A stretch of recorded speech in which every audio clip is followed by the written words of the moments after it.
नमस्कार। चलिए कक्षा 8 हिंदी के सबसे जरूरी सवालों पर फटाफट एक नजर डालते हैं।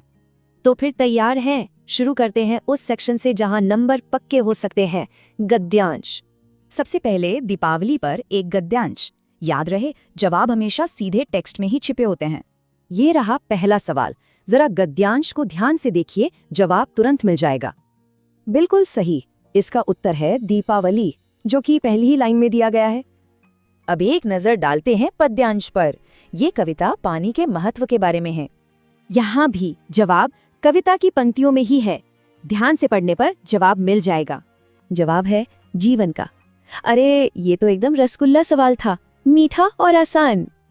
अब बारी है व्याकरण की। शुरुआत करते हैं समास से। इस परिभाषा को समझना बहुत जरूरी है।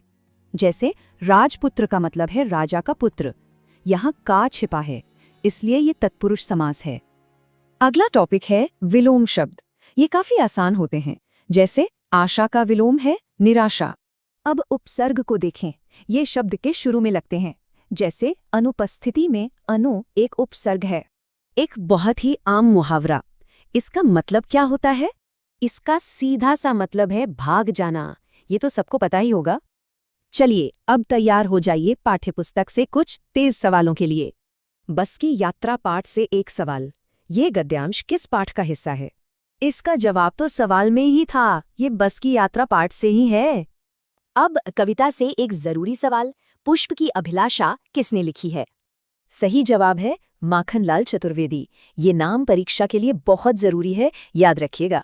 बड़े भाई साहब कहानी से दोनों भाइयों की उम्र में कितना अंतर था? वे पूरे 5 साल बड़े थे। ये कहानी का एक बहुत ही महत्वपूर्ण हिस्सा है। अशोक का शस्त्र त्याग पाठ से एक ऐतिहासिक सवाल।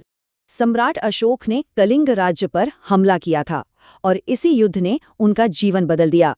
तो सफलता के लिए बस ये 3 बातें याद रखें। गद्यांश ध्यान से पढ़ें, व्याकरण पक्का करें और पाठ को दोहराएं। और अंत में एक सवाल। परीक्षा सिर्फ नंबरों के लिए नहीं, बल्कि सीखने का भी एक जरिया है।